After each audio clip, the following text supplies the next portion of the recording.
Welcome to Chillin' 101. We hope this video helps. You need the essentials first: a Homepod already provisioned to your Apple ID and an iPhone with a working personal hotspot. Turn on Personal Hotspot now and give it a simple name and password so pairing is quick. Once done, keep the iPhone physically close to the Homepod and keep both powered to avoid interruptions.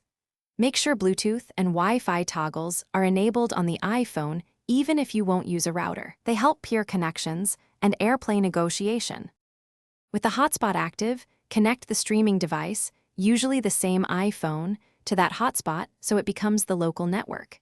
Next, open Control Center and select AirPlay, then choose HomePod as the output device. AirPlay will route audio over the local hotspot even without home Wi-Fi. You're doing this so the devices share a common local network address. If the HomePod initially fails to appear, toggle Bluetooth and AirPlay off and on and try again. Patience helps while the devices negotiate.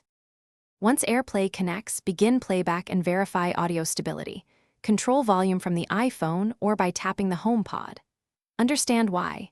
Siri and cloud features usually need internet, so offline use is limited to local streaming and saved content.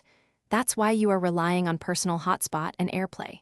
Finally, if you lose connection, reboot both devices, re-enter the hotspot password, and move them closer together.